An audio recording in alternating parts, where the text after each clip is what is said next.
If we all believe that relationships are hard work, then this is what we are going to get. Words, the beliefs, the way we think is a very powerful approach to our reality. Several years ago, I said no to this paradigm and I started to invest really deeply in my relationship skills, understanding the underlying patterns, mechanics, blueprints, things at play. And oh my gosh, I realized that most of us invest more into our career than into our social skills. At that point, I had very clear we need something new. So 5 years ago, I founded Modern Couples, the antidote to couples therapy, because I believe that there is a group of people who wants to proactively learn these things much rather than wait until the shit hits the fan. There's a group of people out there, and you are probably one of them, and that's why you're here, who has no time for bad relationships. In this podcast, we talk about inspirational stories, role models, how to navigate the good, the bad, the ugly, and raise the bar, showing up for each other and for love. I speak with experts from different fields that potentially have never thought about how their expertise applies to relationships, but it does. And I share my own entrepreneurial journey. We talk about love, purpose, and growth. I invite you to listen up, not just with your ears, but with your heart. And share your aha moments, because that's what's going to rewire your brain to 10x your love. Welcome to the Modern Couples podcast. And today my guest is Sarah Intelligator. Sarah is a veteran family law attorney practicing for almost 20 years. And in her last year, she wrote the book Live, Love, Find True Love, specifically to help people sidestep the pitfalls she sees every week in her practice. Her unusual point of view here is she's not only taking the lawyer's perspective, but really looking holistically at modern relationships and observing both breakdowns and breakthroughs. And when I received the email, I think written by her husband that reached me this summer, I thought, this is going to be an interesting conversation. I'm all about exploring the modern zeitgeist of relationships. And so to say, my focus is always to step outside the legal realms and, really try to avoid the divorce conversations, which doesn't mean that there are no breakups. But, to go there, it's always a step away from communication and leaning into the legal system. So you really bring a new perspective into my podcast, and I'm really honored to have you here. Hi, Sarah. Hi, thank you for having me. Yes, wonderful. I would be curious to explore a little bit, the legal world, your own relationship, how the lessons learned apply to your own life. But before we go in there, maybe you can, just to ease into the conversation, tell us a little bit about your book. I was listening to a podcast episode about the book, and what really stood out for me were the Fs, the 5 Fs, I think, or 6 Fs. 6, yeah. 6 Fs. So I would love for you to just briefly give us an idea of what your work, the content of the book, or what it really stands for, and share a little bit of your work. Yeah. So as you said, I'm a divorce attorney. I was also a yoga teacher for close to 20 years. And so I sort of bridged those two worlds and coined the term holistic divorce and family law, which was my way of kind of looking at my clients as whole human beings and really honoring the human process, the human experience that's so intrinsic to specifically the practice of family law. And that sort of leaked out into something bigger, which ended up in me writing a book, which was, I thought to myself, okay, well, I can try to help people once they get to my office and I can help get them through this difficult time. But what if I can help people never make it to my office in the first place? What if I can teach them the things that I see go wrong in relationships? The patterns, as you mentioned, they're the 6 Fs. Which we can go into in more detail, but I'll just briefly mention their fundamental values: fear, foundation, fairy tale, family, and fixing. And these are kind of the patterns that I've identified amongst all relationships that fail, my own included. When I went through a divorce, I'm remarried now, but I went through a divorce, and those were things that I saw in my own relationship, patterns that I saw, in my relationship that failed. And, and so ultimately I wrote a book sort of reverse engineering where things go wrong to help teach people how to get it right and to try to get them to find a meaningful and lasting relationship that will hopefully endure, because it's built on the right foundational things. I love that. And yes, thank you for mentioning the words. So there is another episode. I'm happy to link that. It's like the basic episode. I feel like to also really get an idea, the gist of the book. But I would love to take a different angle on that and hear how you applied these lessons learned when you met your new husband or your now partner in life. Because I will just briefly share. So I was listening to the episode, and I can subscribe to all the 6 Fs. They are also, from my experience, they are, I have not yet coined them like that, but I fully subscribe to them being so relevant. What I see oftentimes, especially in younger generations, let's say you fall in love in your 20s, maybe even still in the 30s. I feel like the older you get, the more you would, proactively work on them and with them. But the Agreed. younger you Yeah. are, the more you are inclined to say no. Like, for us, it's going to be the true fairy tale love, exactly like Yeah. that. We don't need that. And we are also so driven by hormones and by attraction, by Hmm. chemistry, by still working through our wounds and traumas. So I would be curious to hear how, after your first divorce, you actually made sure that you walk the talk, that you Right. do. I mean, maybe the book was written afterwards, but how did you, for the next relationship, for this relationship, implement these learnings? Yeah, the book was actually written long after I got divorced, but in reflecting upon my own experience, and then kind of reflecting upon the experiences of all my clients, it kind of clicked for me that like this was definitely something like where I had gone wrong, and then it kind of, I realized that I sort of like inadvertently went right with my current husband. It wasn't even like a conscious thing, but I could like almost in hindsight look back and be like, yes, all of these 6 F words are there and they weren't there with my ex-husband. So, for instance, like fundamental values, when I talk about fundamental values, and we don't have to like go into all these 6 F words, but specifically with respect to my relationships, with my ex-husband, like I was 17 when I met him. It was purely based on, part of it was like, oh, someone's just interested in me, right? My self-esteem was so low. Like you said, it's hormones, it's not knowing who you are, not having healed your wounds and your traumas, and not even understanding why we make certain choices in relationships, because the reason we choose certain relationships, it's so rooted in so many things, but like things from our childhood, our relationship with our parents' relationships with each other, our relationship to ourselves. And when you're so young, you may not necessarily understand all of these things. You're still sort of trying to figure out your place in the world and who you are. So the reason fundamental values I think is so important, and when I say fundamental values, I'm referring to someone's like core belief system, like who they are, what they fundamentally value. And it's something that is unchanging. It's something that was important to them when they were young, that will be important to them when they grow old. And they might not have identified those yet at such a young age. And then a lot of people who are older haven't identified them yet. But I know with my ex-husband, I thought we shared fundamental values, but we shared superficial interests. And those superficial interests ultimately weren't enough to sustain the relationship over the course of a lifetime, because our goals were not similar and we didn't value the same things. So we didn't really seek to navigate life in a similar way.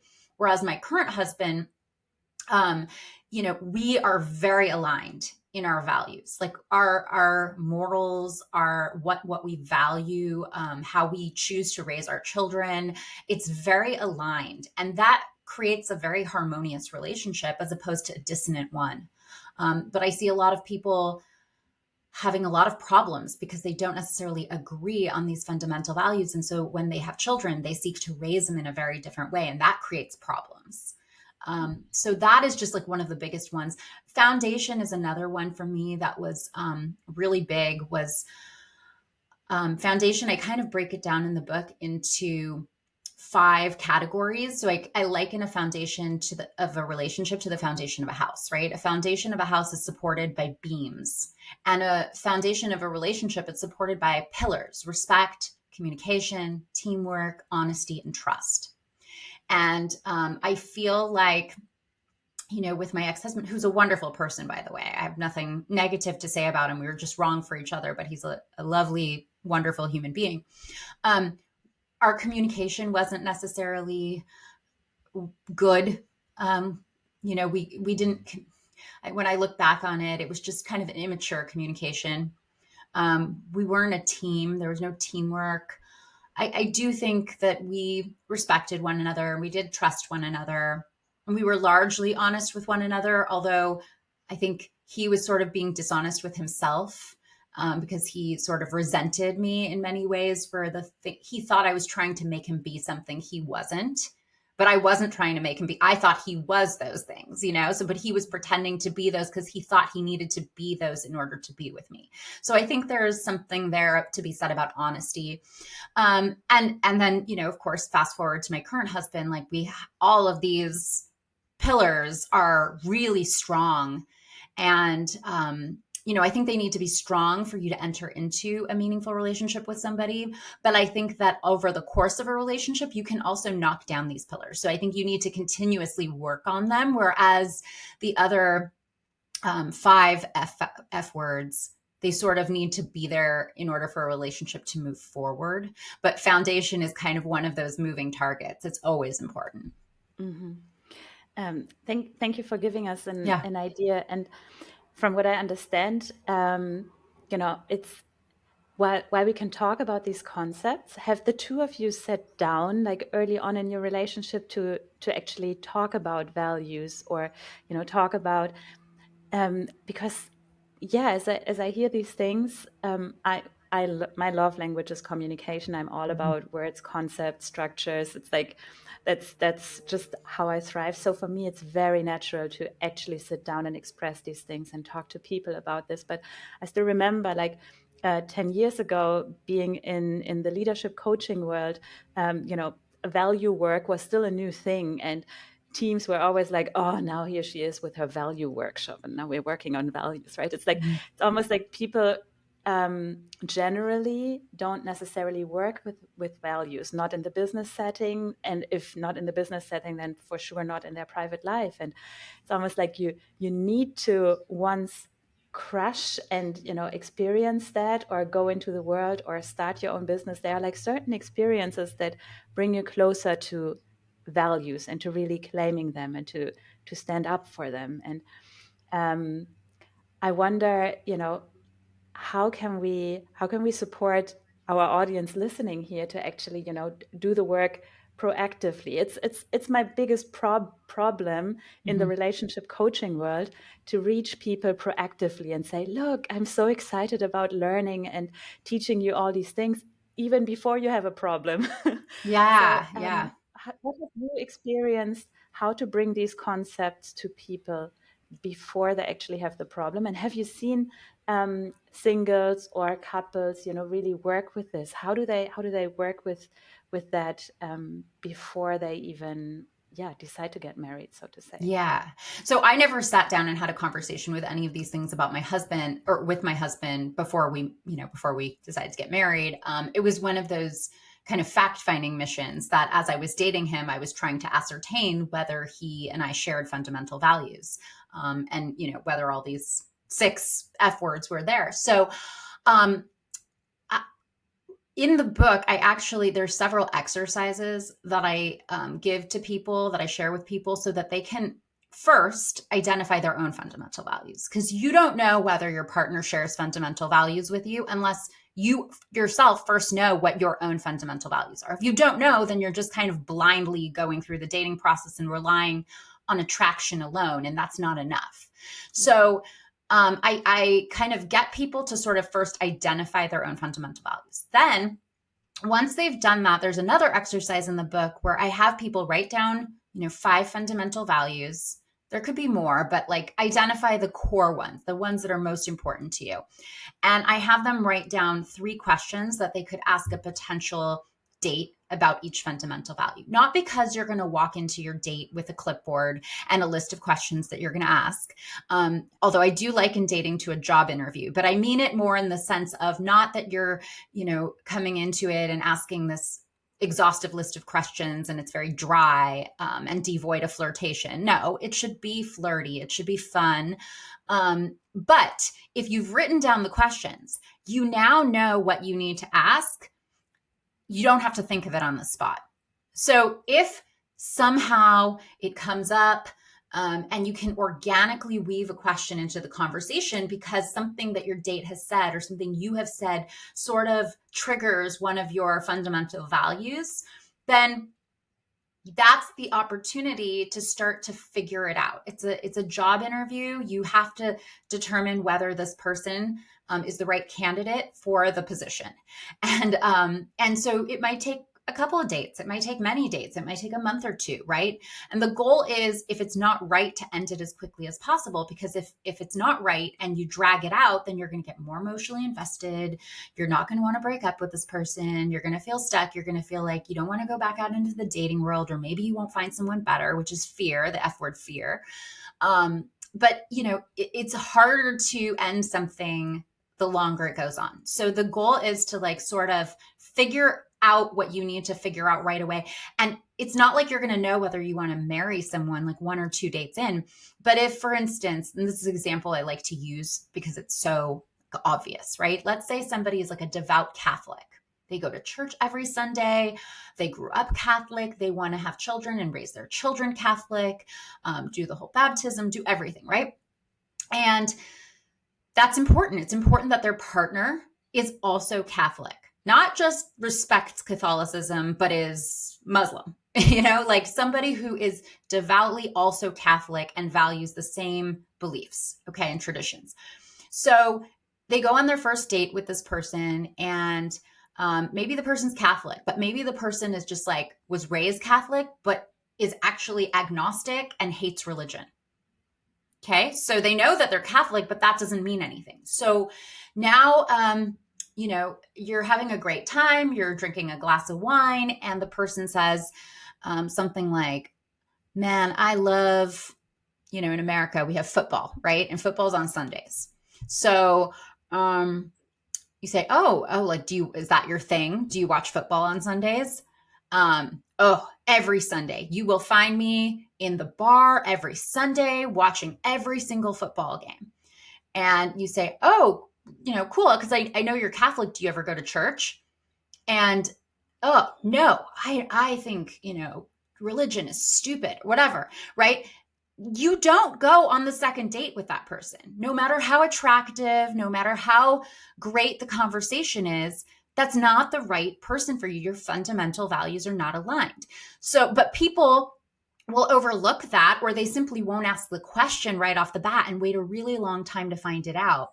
And so there's a way of sort of peppering questions into the conversation and conducting the job interview over the course of 1, 2, 3 dates, however many it is, to determine whether this is even worth pursuing in the first place. Then once you've determined whether it's worth pursuing, then you're still doing work all the way through the relationship, throughout the entire courtship, up until ultimately you decide that this is, a life partner. But in the very beginning, you're kind of trying to figure out whether it's even worth going on a second or third date at all. Yeah, actually, like to differentiate.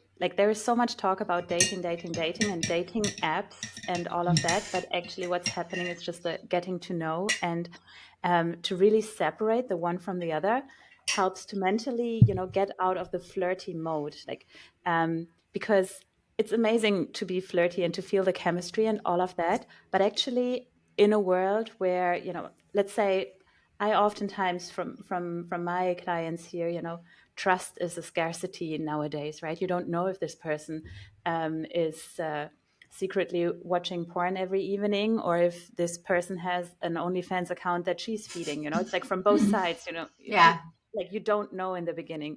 Yeah. And so this idea of, with us being so digital, so global, so disconnected from family and friends who vouch for us. I feel that especially in that context, it's not even dating. It's literally, getting to know each other, and it's totally fine to be there with your clipboard, and to say, like, this matters to me. And, if you are a smoker, it matters to me. And I would not do the second get to know each other, because I don't want to be with a smoker, Right. and see how the other person replies, right? But it's like, whoa, we are talking way too fast about dating with a stranger who, for all we know, is dating several people all at the same time, kind of. And Probably is. and at the same time, yes, Hmm. yes. Hmm. And Hmm. at the same time, many people not even being really clear on what their relationship vision is, which points towards the fairy tale story that so many of us have in our minds. And I was actually curious. It also the question that came up while listening to me was, um, from my own experience, like, I would say, looking around at the age of 30, 40, 50% has had an experience of divorce, or has gone through at least one divorce. Hmm. And in a family conversation dinner table, kind of like the question came up of like, is this in modern times even a check mark that you need to fill? Almost like you need to have gone through a divorce to stay relatable with other people. And Yeah. it's great if the next relationship works out great, but if you started off, with, let's say, your sweetheart or whichever relationship it is, and it's like flawless, like, or if you chose to not get married because you saw all the red flags, and you chose to rather be single than in an unhealthy, unhappy relationship, it's almost like you chose the path of unrelatability. Because I'm curious on your take on that. It's not necessarily a question, but I observe Yeah. that, and I see, like, the discrimination against. Like, I had a client, he was a widower, and he's like, I go to dating events, people do not know how to interact with me because my wife died Mm. and I'm not divorced.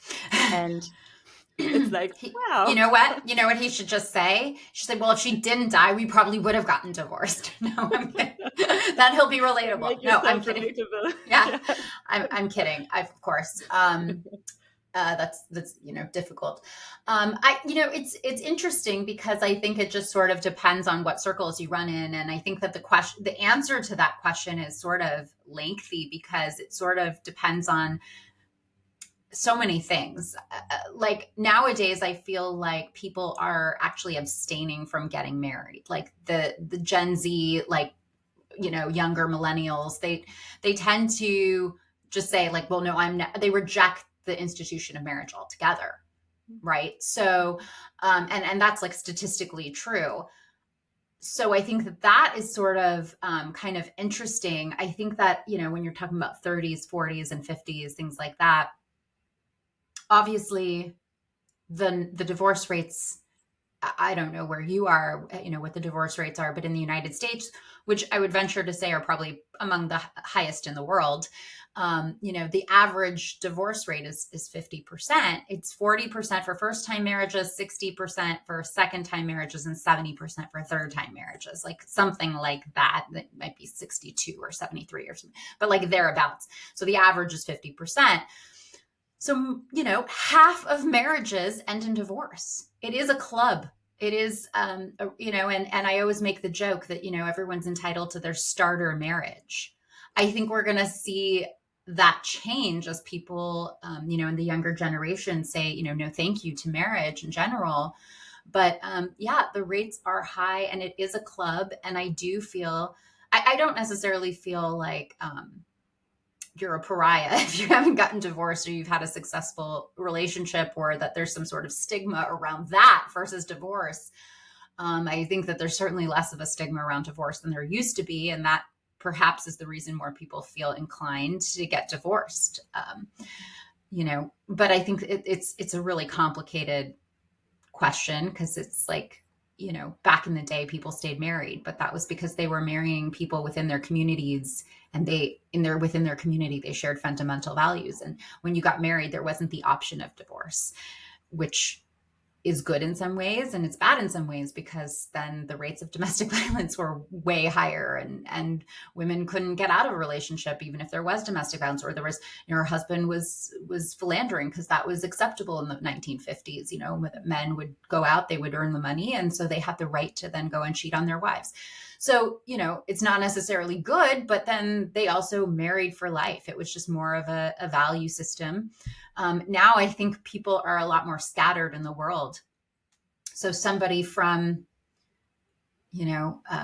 Sweden might live in Los Angeles and marry somebody who's from Mexico City. And they might come from extremely different backgrounds and have extremely different fundamental values. And they met at a dating app, they're attracted to each other, and so they got married, right? But it's almost like now you have the recipe for failure, because you're not aligned on your value systems and your beliefs, and it's kind of, maybe to me in a way, a testament to sort of this more of a melting pot world that we live in, where people can travel easier and move places, and everyone's a transplant in another city. So I don't know. I veered off topic a little bit. Short interruption, because this message really needs to go out there. The quality of your relationships impacts the quality of your life. It is, in fact, the key factor. And here we are, fearing and shying away from commitment, shying away from the emotional work, when really this is what distinguishes us from the machines, embracing emotions and learning how to embrace differences. So modern couples, what started out as the small coaching business has turned into a university, or I like to call it a universe. It is the place where ambitious leaders can upgrade their relationship skills up front. It is the place where couples turn to when they wonder, should I stay? Should I go? Where we explore, if necessary, the graceful path of uncoupling.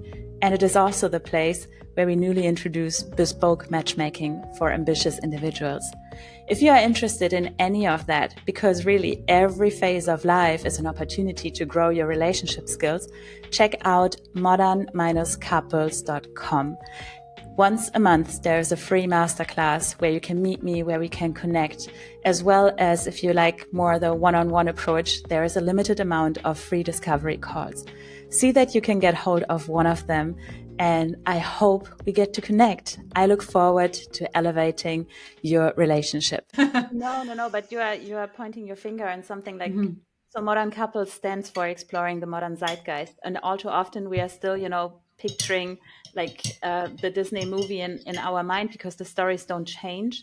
While actually the complexity was tuned up like exponentially over the last 30 decades, and like exponentially even more in the last years. And nobody's showing up proactively to actually, express this and honor this and learn the skills. When I say nobody, I mean on a big scale. Some people are showing up, but the problems are there, and are the opportunities, definitely. But if you choose to live in a foreign country, you don't have your family system as a support. If you choose to, fall in love with someone from a different cultural background, make sure you get the support, because there is value differences for sure. And it's not that has to be a problem, but you need to learn how to navigate that, and you can do that gracefully. And the fact that we do have more divorces is not neither good nor bad, but are we owning it and stepping into it ahead of time? Or also, we don't know what the consequences are going to be from a whole generation that is choosing not to commit at all. I'm not sure if that is, the better answer to things, because I do see how people do ask better questions after having paid a legitimate amount of money going through a divorce. And it's like, it's not necessarily neither good or bad, but how are we showing up in this? And one thing I would like to explore a bit more, I think another episode, I saw you talk about modern day topics that come up in the courtroom that I had never thought of, never having been in a courtroom on divorces. But back then, I think what we all know is like, okay, custody of the child. But can you speak a little bit about modern zeitgeist in the courtroom, like what are modern topics? In that case, it was on embryos and who has the Oh rights yeah. for embryos. But I'm so curious, like what other topics do we need to start talking in 2025 and onwards for a future fit, bulletproof relationship? Because these topics are going to come up nowadays. Yeah, I've never actually encountered the embryo issue. I happened to be on a podcast about IVF specifically. So they were asking me about embryos. And, it's interesting because it doesn't come up for me. And the reason is because people typically sign agreements. What happens to the embryos if you get divorced? I know Sofia Vergara, the actress, she had a really nasty legal battle over her embryos when she got divorced because her ex filed, or maybe it wasn't a divorce. I don't know if they were ever married, but it was whatever. They had embryos together, and he had filed in another state to try to, because that state had some like pro-life laws, and so they couldn't destroy the embryos. So he wanted to sort of one up her by filing there. But I've never seen any litigation over it. So that was sort of a novel actually issue to me in almost 2 decades of practicing family law.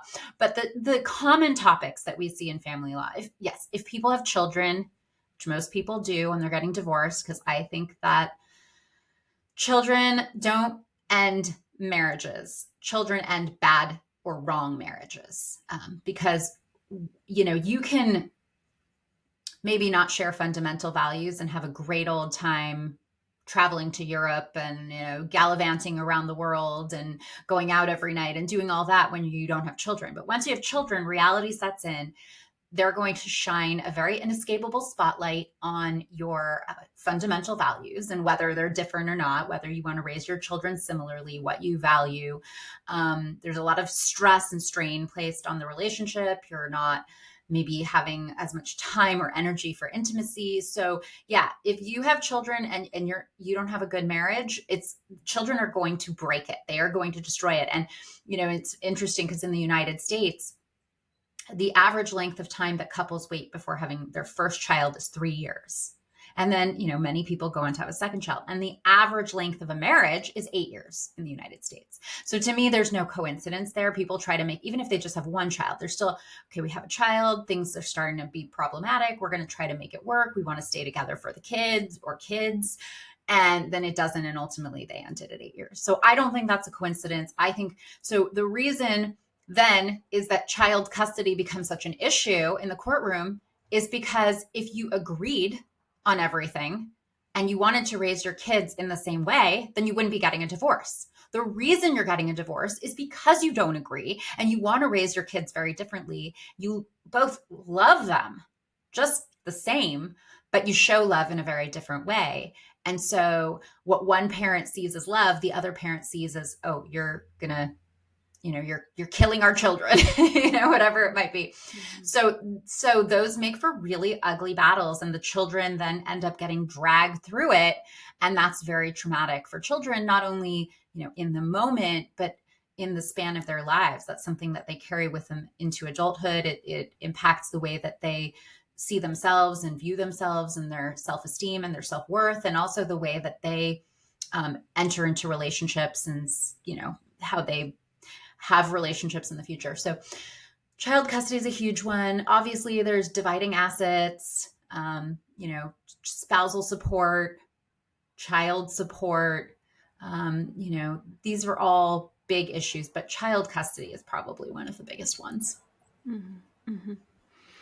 So in that case, the topics have not changed, just probably the drama around it. I also picked up somewhere on, nowadays it's like so much WhatsApp messages shared in the courtroom, and a lot more of like proving, the rights and wrongs in chat versions. And I am a big advocate for, learning really about how to communicate as a couple through messengers and in messengers. It's like, if it's not a message of love, Messenger is not the place where you post it. It's like, it's maybe a phone call, but ideally you regulate yourself and you have a proper conversation when both of you have time to talk about it. Other than that, it's like just creating future scars and a lot of, who said what and didn't, and right or wrong debate that is not helping any relationship.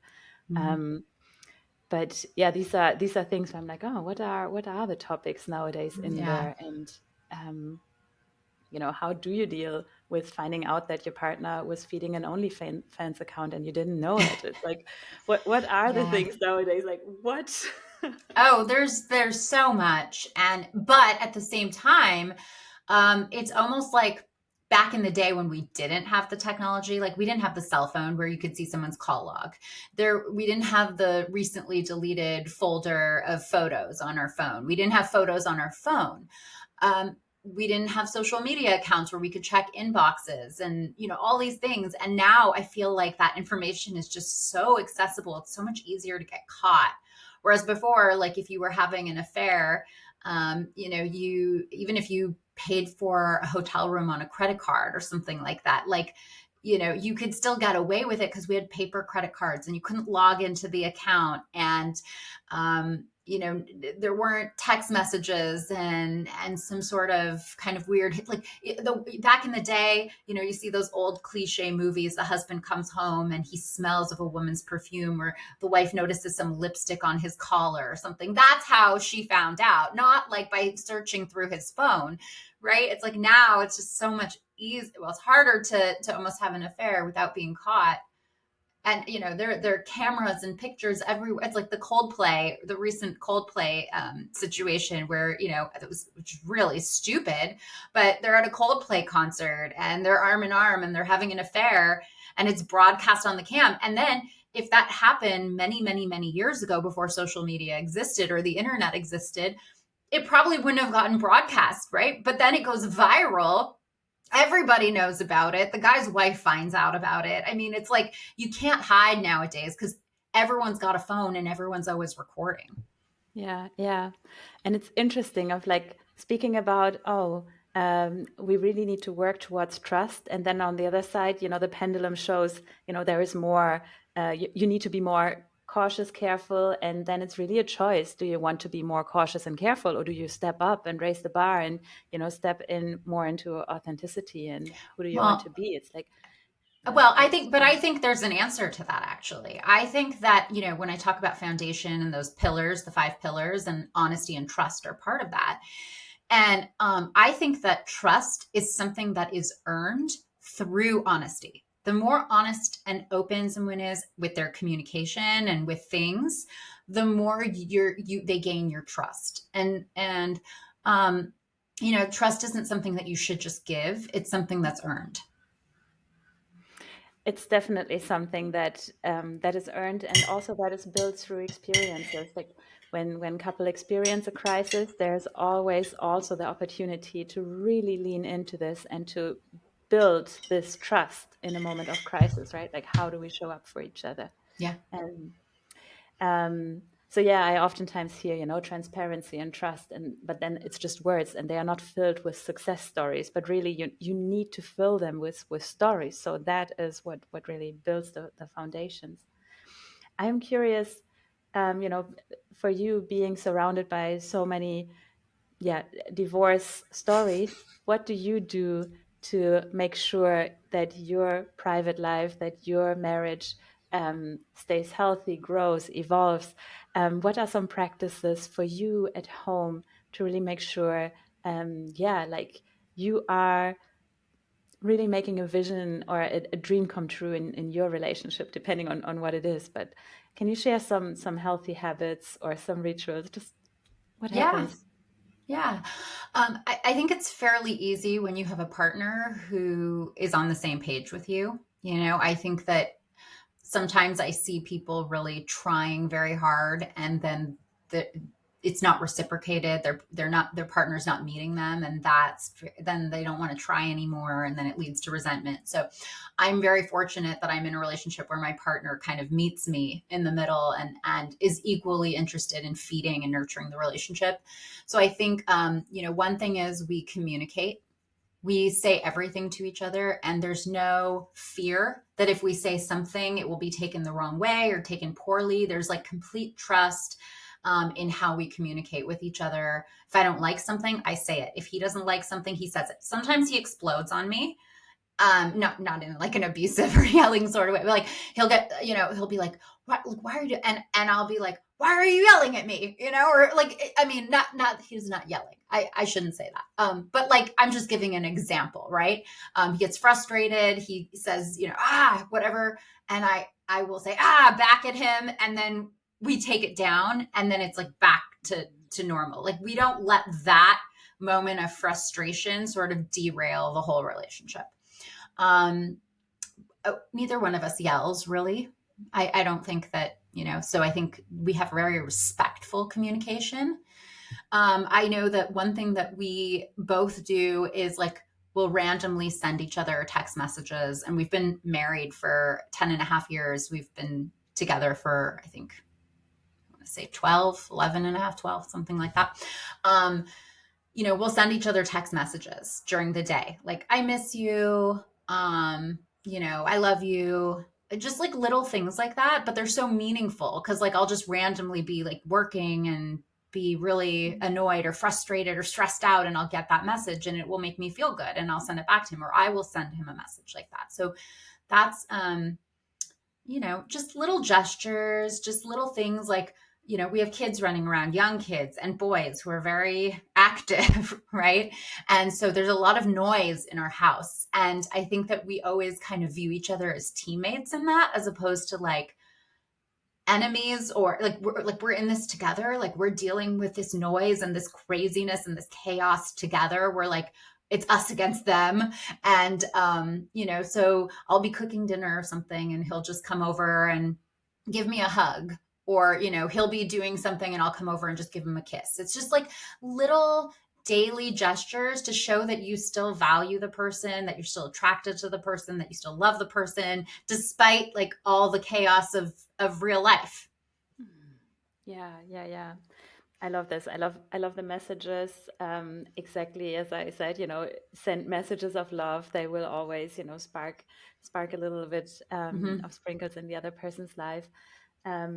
And just whether it is like that or not, but I also appreciate a moment where a person can express, be it in a loud voice, or even, can release an emotion, and the other person meets it by calling it out without guilt, shame, or blame, or without, trying to match it in, but I'm also, holding this or that, downplaying what the other person has just shared. Very often, especially in the workplace, we are not allowed to even go up with our volume or say something. And I do feel that homes and relationships are a place where, not necessarily this has to be normalized, but where we can practice how to find safety in that. Me being a one who releases and afterwards says, oh, wow, ooh, I was loud, oh, wow, like I did that. But also it's safe without shame and blame. And the other person, not trying to put their weight on the scale, but just, letting it be. So I have seen that for couples in the personal development world, that they try over engineer to, never yell or never do anything because they have to follow a script, and they are so spiritual and so, developed all of that.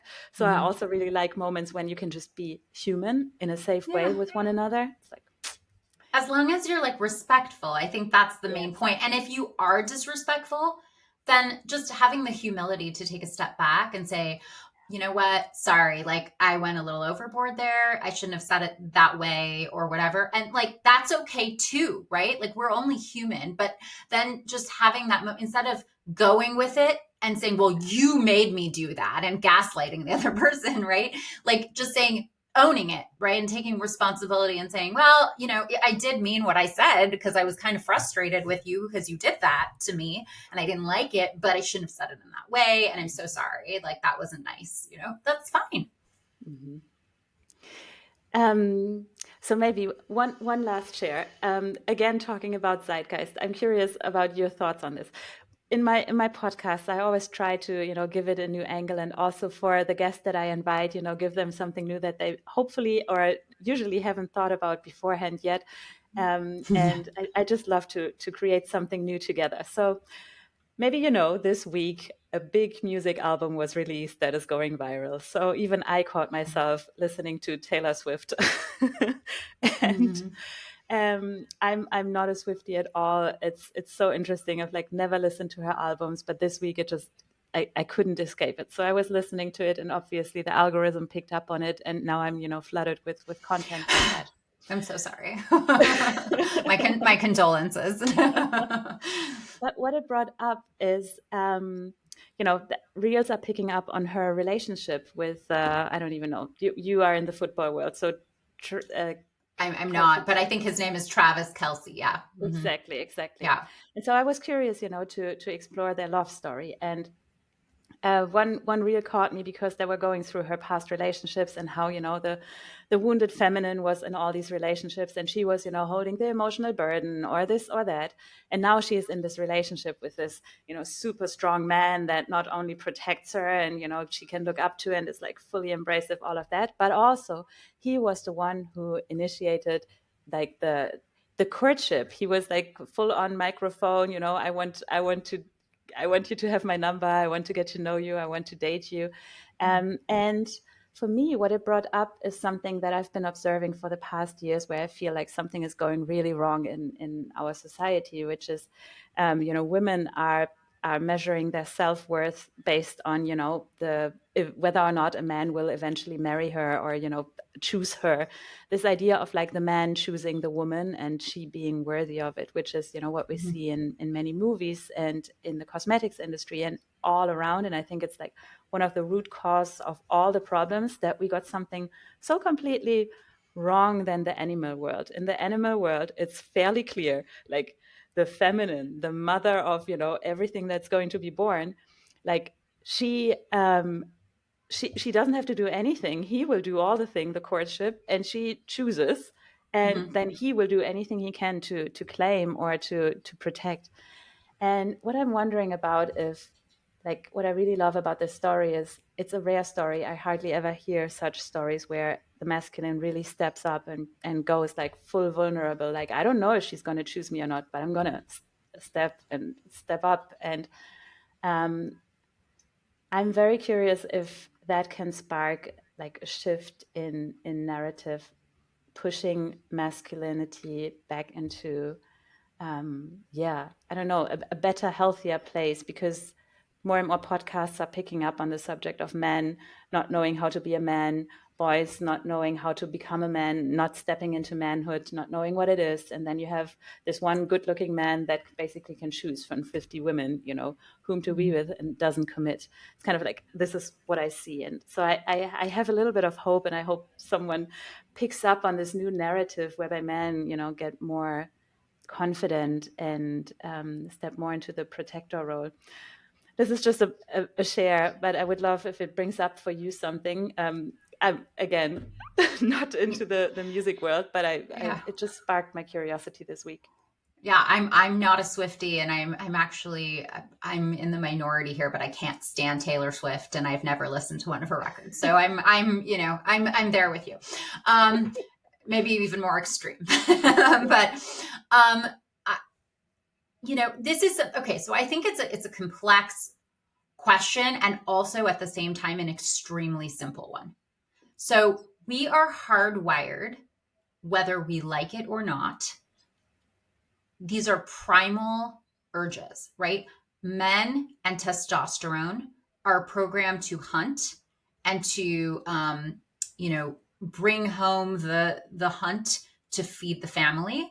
And women, the estrogen, the X chromosomes, they're hardwired, like our organs, our internal organs, whether you believe it or not, like they are hardwired to find a mate who we think is going to pass on the best traits to our young, and we are designed to procreate and to then nurture and raise our young.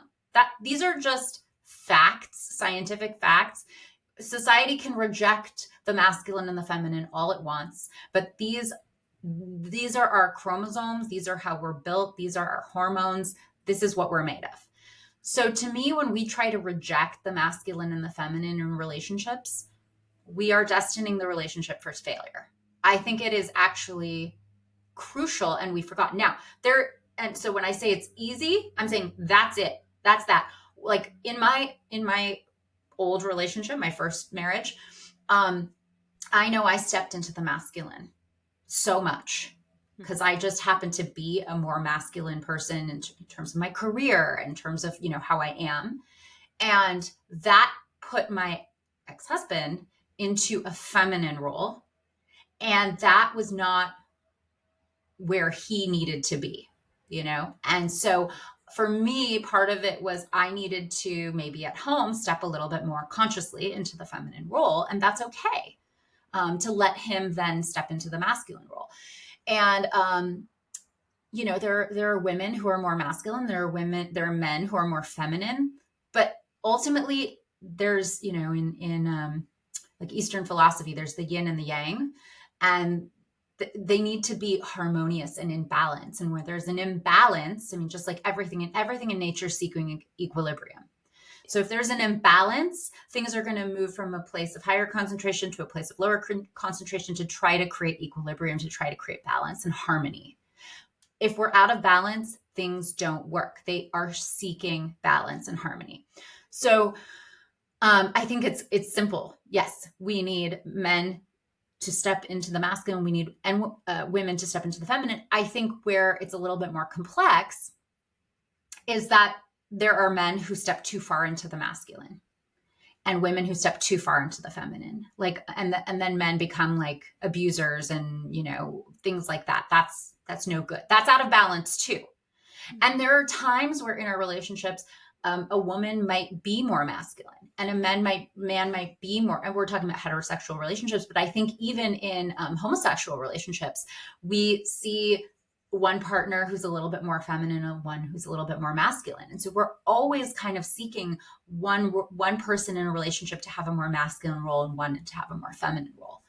I think that like even on a psychological level, when we ask a man, like when a woman becomes extremely masculine in a relationship and steps into that masculine role and says, I don't need you to do this for me, I can do everything myself, and doesn't need the man, it's kind of in a way like a castration.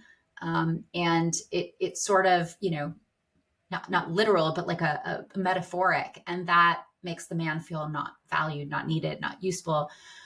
So I very, it's a kind of a long-winded answer, but I feel very strongly that this is important.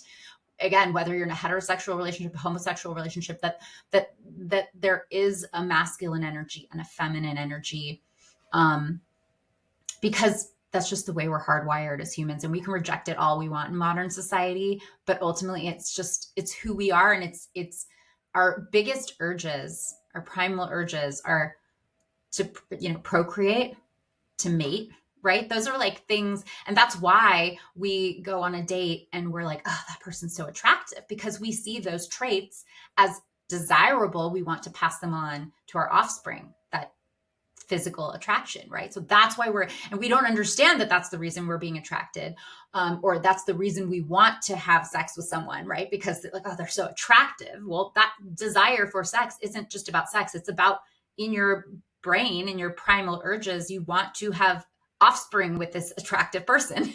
Yeah. Right? So I do think it's very important. Yes.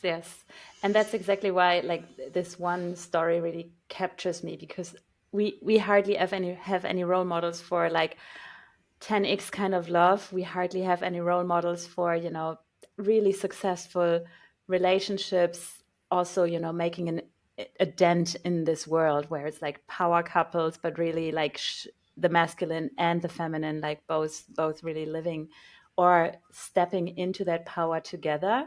And so like that is kind of my hope. Like, can we get a little bit more of those stories? Can we inspire a few more men to step into that? Because I feel that it's so needed for the feminine also to feel that she doesn't have to, work or do all the things, and then we are facing a future where there is even more successful and ambitious and great women being single just because nobody matches them there, right? It's like Right. it's a thing. And so I celebrate stories where it's like, okay, more of the masculine, more of the masculine. Let's go, let's go. Yeah, yeah. And I mean, I don't think that we, as a society, we should reject it or call it toxic masculinity, like just because somebody is being masculine. Like, I think that's the problem, is that we've termed anything masculine as toxic. And so that's sort of discouraged, the younger generations from stepping into the masculine. And there's nothing wrong with stepping into the masculine. It doesn't mean that a woman's incapable of doing things. It means you need to match that energy. And like, if she's a very successful woman, match it and raise it. It's like, it's not about being emasculated. It's step into your role. Sarah, thank you so much for this conversation. If people want to connect with you, order your book, how can they find you? Yes, they can order my book on Amazon or anywhere books are sold. It's called Live, Laugh, Find True Love. And they could follow me on Instagram. My Instagram is sarah.a.intelligator.esq. And my website is lafamilylawpractice.com. I will link all of that in the show notes. Is there any final words, something that we missed, anything you would still like to share before we come to an end? I think we covered everything. I just want to remind everybody to value themselves and know their self-worth and not settle because they don't think that they're good enough to find somebody better. Yeah, wonderful. Thank you very much. Imagine a world where emotional mastery, relational support, and inner work come before heartbreak, resentment, divorce, reactivity. And you know what increases the odds of your 10x kind of love? Taking people along, sharing this with the people that have the biggest influence on you.